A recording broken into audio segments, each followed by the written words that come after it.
परमात्मा कहते हैं धर्म तो दसके नहीं, ये दसके तीनों लोक, खैरायत में खैर है भाई कीजिए आत्म पोख।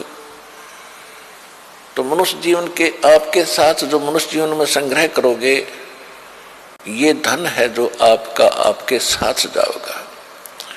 कबीर सब जग निर्धना, धनवंता ना कोई, धनवंता सो जानियो जिस पर राम नाम धन होवे।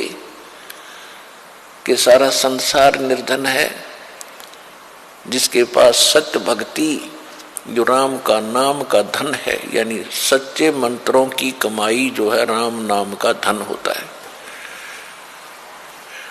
वो एक धनवान है। बाकी संसारिक संपत्ति, भौतिक जिसके पास संपत्ति है, उसको अध्यात्म मार्ग में धनी नहीं माना जाता। फिर क्या बताते हैं कबीर, राम रटत निर्धन भलो और टूटी घर की छान है, वो सुंदर महल किस काम के जहां भक्ति नहीं भगवान। पुण्यात्माओं, आज परमात्मा के बच्चे जिनको दीक्षा प्राप्त हो चुकी है, उसके परिवार के अंदर एक मिनी आश्रम बन गया। ऐसा स्थान बनाया जाता है जहाँ भगवान के स्वरूप को रखते हैं, जहाँ परमात्मा की ज्योति जलाई जाती है। सभी उठकर वहाँ प्रणाम करते हैं।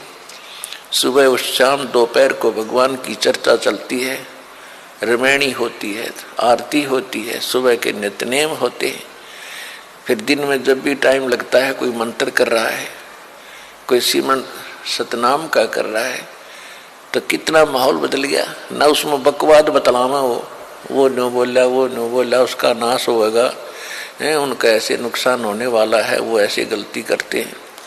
तो इस तरह की बकवादें बतला के उस परिवार, उस घर के अंदर हम ये कुविचार छोड़ देते थे। फिर वो कुविचार हमारे मस्तिष्क में टकराते रहते थे, हमें डिस्टर्ब रखते थे, शांति नहीं होने देते हैं। और जब परमात्मा की महिमा और अमृतवाणी जब स्टार्ट होती है, तो कुविचार ऊपर चले जाते हैं और सुविचार उस घर में धीरे धीरे स्थापित होने लग जाते हैं। फिर घर में शांति शुरू हो जाती है। ये तरीका है। अब कहीं भी परमात्मा की चर्चा नहीं, सुबह उठते या तो न्यूज़पेपर पढ़ देंगे जिनमें कोरी झूठ बकवाद भर रखी होती है, समाचार पत्र, या टीवी चलाएंगे, समाचार सुन लेते हैं, सारे दिन बकवाद गड़े, या फिर फिल्म देखेंगे। तो जब तक प्राणी के पूर्व जन्म के शुभ संस्कार चलते हैं, तब तक वो कुछ भी करता रहे। और सपने में भी भगवान याद ना करो, उसको सारे सुख मिल रहे होते हैं। तो संसार ये देखता रहता है, भगत भी डिस्टर्ब हो जाते हैं कि हम भक्ति भी कर रहे हैं, हमें आपत्तियों का फिर भी कोई ना कोई सामना करना पड़ जाता है।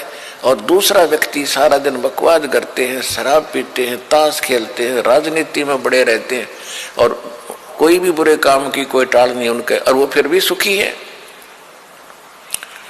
तो इसको देखकर विचलित ना होना, परमात्मा के बताए इस पॉइंटों को, बिंदुओं को ध्यान से सोचना।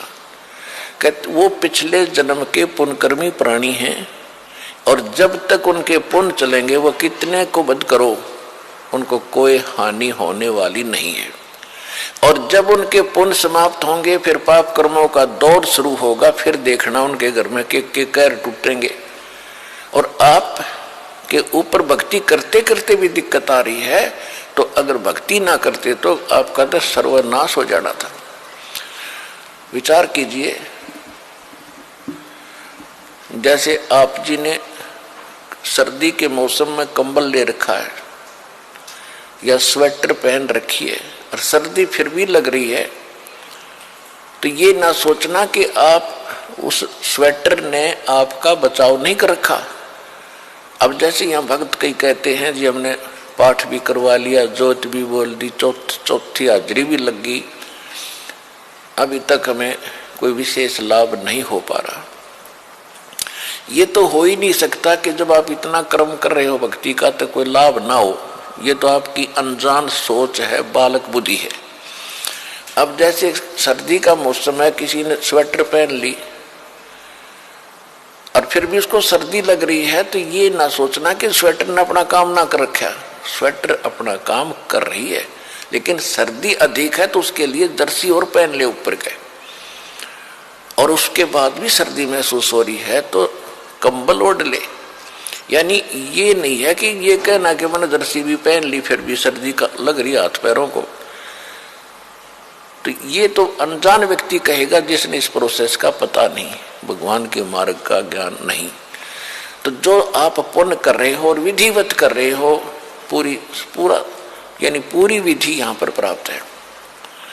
गुरु जी के बिना दान करना व्यर्थ है।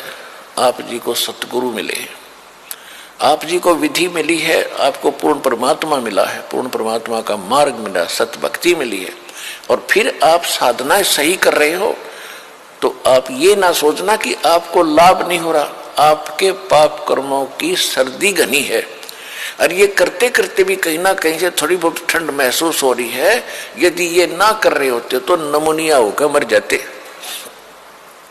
ये समझ लेना।